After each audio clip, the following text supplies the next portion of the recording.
오늘 읽은 본문의 말씀은 욥의 네 번째 친구였던 엘리후의 등장과 그의 조언에 대해서 기록하고 있는 본문의 말씀입니다. 우리가 지금까지 욥기서 말씀 묵상해 왔는데요. 우리가 읽고 묵상하였듯이 욥기서는 고난 당하는 욥과 그런 욥을 위로하기 위해 찾아온 세 명의 친구의 대화, 그 대화의 내용이 주를 이루고 있는 성경의 말씀입니다. 엘리바스, 빌닷, 소발이라는 세 명의 친구인데요. 이 세 명의 친구는 고난당하는 욥의 소식을 듣고 찾아와 그를 위로하려고 합니다. 처음에는 꽤나 좋은 위로자였던 것 같은데요. 시간이 지날수록 어떻게 되어집니까? 욥을 위로하는 것이 아니라 도리어 욥을 정죄하는 자, 욥의 마음을 더욱더 괴롭게 하는 자들로서 전락해 가는 것을 우리는 발견할 수가 있습니다. 그들이 범했던 실수는 크게 세 가지인데요. 첫 번째는 지나친 인과율의 적용이었습니다. 무슨 말이냐? 쉽게 말해서 원인이 있으면 결과가 있다라는 것인데, 욥아, 지금 너가 이렇게 크게 고난당하는 것은 결국에는 하나님의 심판을 받아서 그런 것이지 않겠느냐? 그러면 하나님의 심판이 왜 찾아오느냐? 바로 우리의 죄악 때문인데, 우리가 범죄하였을 때 하나님이 우리를 심판하시는데, 욥아, 너에게 하나님께 아뢰지 않은 죄가 있는 것이지 않겠느냐? 네가 우리가 알지 못하는 죄를 숨겨놓고 지금 이렇게 머무르고 있다가 하나님께 심판받아 고통을 당하는 것이지 않겠느냐? 너는 빨리 회개의 자리로 들어와라. 빨리 회개해서 하나님의 구원을 맛보라. 이야기하면서 욥의 마음을 괴롭게 하는 것을 발견할 수가 있습니다. 두 번째, 그들이 했던 실수는요, 바로 주관적인 체험과 경험을 근거로 욥에게 조언하고자 하였다라는 겁니다. 내가 하나님께서 이렇게 이야기하는 것을 들은 것 같아. 하나님이 너에게 이렇게 말씀하라 가르치시는 것 같아. 욥아, 회개하여라. 예전에 김 씨의 모습을 보지 않았느냐? 예전에 박 씨의 모습을 보지 않았느냐? 그들은 다 하나님 앞에 범죄하여 심판당하여 멸망당하였는데, 너도 그들과 같이 되어지기 전에 속히 돌아오라. 개인적인 주관적인 경험과 판단을 근거하여 욥을 위로하려고 하였다가 도리어 욥의 마음을 더 크게 무너지게 만드는 그들의 어리석음을 또한 발견할 수가 있습니다. 그리고 마지막 세 번째, 그들의 어리석음이 있는데요. 그것은 바로 욥의 인격을 모독하고 정죄하는 그 자리까지도 그들은 들어가게 되었다라는 겁니다. 아무리 말해도 욥이 자기의 말을 들어주지 않습니다. 자기는 분명히 좋은 의도를 가지고 위로하려고 했던 건데 욥이 자신들의 말을 들어주지 않으니까요. 이 세 친구 어떻게 하는지 아십니까? 네가 이러니까 지금 이 모양인 거야. 야, 좋은 의도로 우리 말하고 있는데 왜 우리 말 듣지 않아? 왜 우리에게 항변하려고 해? 우리가 잘못되었다고 이야기하는 거야. 이렇게 네가 다른 사람 말을 듣지 않으니 지금 이렇게 이 모양으로 살고 있는 거 아니야. 교회는 그런 자리까지, 그런 이야기까지 하는 자리까지 가게 되었고요. 그 속에서 욥은 더욱더 고통당하였노라 성경이 이야기하는 거 볼 수 있습니다. 이 말씀 드리는 이유가 무엇이냐? 우리도 이런 실수를 종종 범하며 살아갈 때가 많이 있기 때문에 그렇습니다. 고통당하는 사람을 만납니다. 어려움을 당한 사람을 찾아갑니다. 근데 어떻게 합니까? 하나님께 죄를 지어 고난당하는 거 아니겠습니까? 회개하여 돌아오십시오. 내 생각엔 이런데 당신 이렇게 하였으면 좋겠습니다. 내 말 듣지 않으니 당신에게 문제가 있군요. 빨리 돌아서시기 바랍니다. 훌륭한 위로자에서 정죄하는 위로자로 바뀌어지는 것은 어쩌면 일순간의 선택, 일순간에 일어나는 일일지도 모르겠는데, 하나님, 욥의 세 친구와 같이 고통당하는 자를 함부로 위로하고, 그래서 도리어 그들을 더 깊은 고통 가운데 들어가게 만드는 도리어 어리석은 자, 연약한 자, 하나님의 뜻을 거스르는 그런 인생으로 살아가는 우리의 삶이 되지 않게 도와주시고, 진정한 위로자로서 살아가는 우리의 삶이 되게 해 주시옵소서. 좋은 위로자 되게 하여 주시옵소서. 우리 다시금 마음속에 기억하며 다짐하는 이 아침이 되었으면 좋겠습니다. 그래서 오늘 함께 살펴보기 원하는 것은 이렇게 어리석은 세 명의 친구의 대화가 다 끝이 나고요. 32장의 말씀에 들어가면 새로운 한 사람이 등장을 하는 것을 볼 수 있습니다. 그 사람이 누구냐? 바로 엘리후라는 사람입니다. 처음에는 그 이름이 언급되지 않지만 내용을 들어보면 아마도 이 세 명의 친구와 욥의 대화를 거의 처음부터 계속해서 듣고 있었던, 이 대화의 참여자, 현장에 있었던 사람이지 않을까 생각을 할 수가 있습니다. 서로 오고 가는 대화를 듣다 보니까 도저히 답답했는지 그 말을 참을 수 없어서 드디어 이제 엘리후가 말을 하며 자신의 생각을 전하는 것을 볼 수가 있는데요. 성경학자들은 이 엘리후를 두 가지 내용으로 평가하는 것을 볼 수가 있습니다. 첫 번째는 앞서 등장했던 세 명의 친구와 별반 다를 바 없는 친구이다. 별반 다른 거 없는 내용으로서 욥의 마음을 괴롭게 하는 자다, 이제 평가하는 사람이 있고요. 또 어떤 성경학자들은 아니다, 엘리후는 뭔가 좀 다른 인물이었다. 정말 진정으로 욥을 위로하는 자였고, 뿐만 아니라 이 엘리후의 말 이후에 38장에 들어가면 이제 하나님께서 등장하시거든요.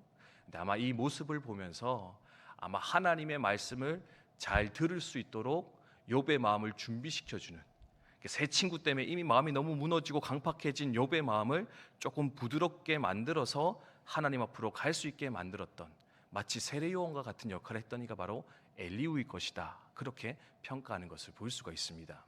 개인적으로는 후자의 평가가 더 적절할 것 같다 생각을 하는데요. 왜 그러느냐? 말씀해 보면은요, 욥기 42장 7절에 보면 하나님께서 오셔서 욥의 세 친구를 책망하십니다. 엘리바스, 빌닷, 소발, 너희가 지금 잘못했어. 너희의 논리는 다 틀렸어. 책망하시는데 엘리후에 대한 책망은 나타나지 않고 있습니다. 그리고 두 번째로 세 친구의 말에 대해서는 욥이 항변을 하거든요. 근데 엘리후의 말에 대해서는 욥이 항변하였다라는 기록이 등장을 하지 않습니다.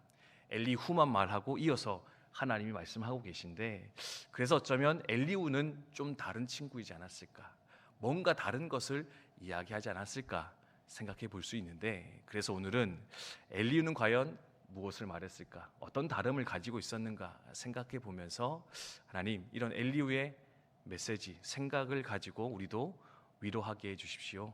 우리도 고난을 대처하며 살아가게 해주십시오. 이 아침에 또한 함께 기억하였으면 좋겠습니다. 그럼 엘리후의 메시지 어떤 것이 있었을까? 첫 번째로는요, 바로 고난 속에는 우리가 알 수 없는 하나님의 섭리와 계획이 숨겨져 있다. 고난 속에는 하나님이 가지고 계시는 선한 의도와 섭리가 있다. 그것을 가르치는 것, 그것이 바로 엘리후의 메시지다, 기억하시면 좋겠습니다. 욥의 세 친구 뭐라 이야기했습니까? 고난은 죄에 대한 하나님의 징계이다. 고난은 하나님이 징계하셔서 우리가 벌을 당하는 거다. 이 메시지로만 계속해서 욥을 공격하며 정죄했던 거 볼 수가 있는데요. 엘리후는요, 조금 다르게 이야기를 하고 있습니다. 뭐냐? 욥아, 그렇다. 이 고난 당하는 것이 꼭 죄 때문에 일어나는 것은 아닐 수 있다. 너의 항변이 옳은 것 같다. 동조하며 위로하는 것을 볼 수 있습니다. 그러면서 또한 가르치는 것이 무엇이냐? 그럼에도 불구하고 이 고난이라는 것 속에는 우리가 알 수 없는 하나님의 계획, 섭리, 역사가 또한 반드시 포함되어져 있을 것인데, 너는 그 하나님의 섭리가 무엇인가, 계획이 무엇인가, 이 고난 속에서 발견하며 그것을 찾아가는 너의 삶이 되었으면 좋겠다. 그렇게 묵묵히 위로하며 격려하는 것을 볼 수 있다는 겁니다. 우리가 어떤 37장 전반부의 말씀에서도 이야기하는 것이 그것이지 않겠습니까? 하나님이 천지 만물을 지으시고 그것을 운행해 가고 있는데 우리가 그것을 다 알고 있느냐? 다 이해하고 있느냐? 그렇지 않지 않겠느냐? 그런데 우리가 당하는 이 고난도 우리가 한 가지로서 다 설명하며 이해하지 못할 수도 있을 것인데, 그럼에도 불구하고 그 너머에 하나님의 주권, 계획과 섭리가 있음을 너는 믿고 바라보면서 묵묵히 이 길을 걸어갔으면 좋겠다, 도전하며 가르치는 거 볼 수가 있습니다. 그래서 두 번째로 또한 가르치는 것이 있는데, 고난 중에도 하나님은 여전히 말씀하고 계시는 분이시다. 고난을 통해서도 하나님은 말씀하시는 하나님이시다. 욥에게 가르치는 거 볼 수 있습니다. 욥이 계속해서 항변하는 것이 있었는데 그게 뭐냐? 하나님 왜 침묵하십니까? 하나님 이 고난 중에서 왜 내게 말씀하지 않으십니까? 계속해서 항변하는 걸 볼 수 있거든요. 근데 아마도 그 욥의 항변을 들었던 엘리후가 또한 이것에 대한 대답으로서 이것을 가르쳐 주었던 것 같습니다. 하나님은 고난 중에도 말씀하고 계십니다. 고난을 통해서도 우리 가운데 여전히 말씀하고 계시는데 그 고난 속에서 하나님의 음성을 듣는 너가 되었으면 좋겠다 이야기하고 있습니다.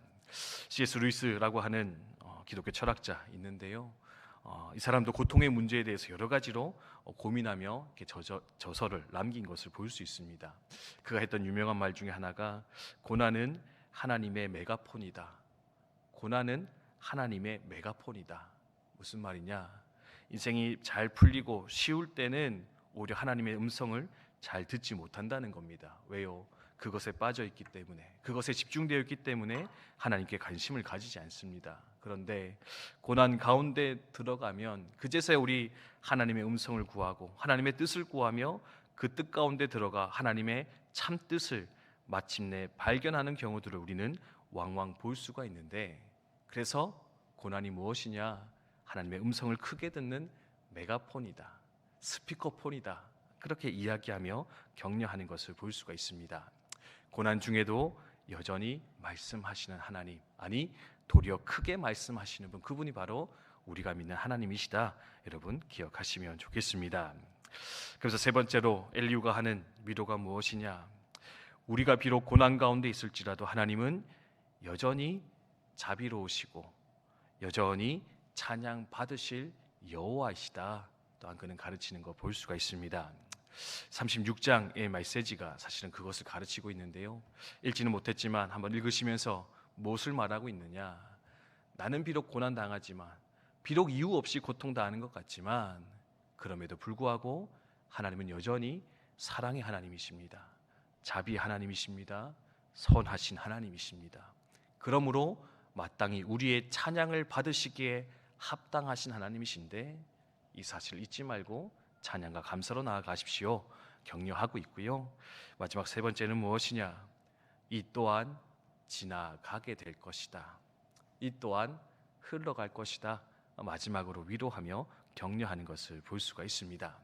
광풍이 불면 맑은 날이 찾아오듯이, 긴 밤이 지나야 아름다운 태양이 떠오르듯이, 이 모든 고난이 지나면 마침내 광명의 때, 은혜의 때가 마침내 우리 가운데 찾아올 것인데, 또한 욥아 이 고난의 때 마지막이 있음을 너는 기억하면서 이 시간을 견디는 자 되어라 요청하는 것을 볼 수가 있습니다. 자, 성도 여러분, 오늘도 우리 인생을 살아가다 보면 이런저런 어려움을 만날 때가 있습니다. 또 그런 고난 가운데 빠져있는 우리의 형제 자매 만날 때도 있는 것 같습니다. 그러면 이 엘리후를 통해서 주신 하나님의 말씀을 기억하면서 우리의 믿음을, 우리의 인생의 여정을 굳게 지키며 하나님 앞에 나아가는 저와 여러분 되시기를 주님의 이름으로 축복드립니다. 고난 가운데 있는 하나님의 섭리와 계획을 발견하시기 바랍니다. 고난 중에도 말씀하시는 하나님의 음성을 더 크게 듣는 저와 여러분 되셨으면 좋겠고요. 이 모든 시험과 어려움이 지나 마침내 우리에게 좋은 열매 허락하실 하나님 바라보면서 오늘도 여전히 찬송하며 예배하기를 힘쓰는, 기도하여 나아가기를 힘쓰는 우리 모두 되시기를 주님의 이름으로 축원드립니다.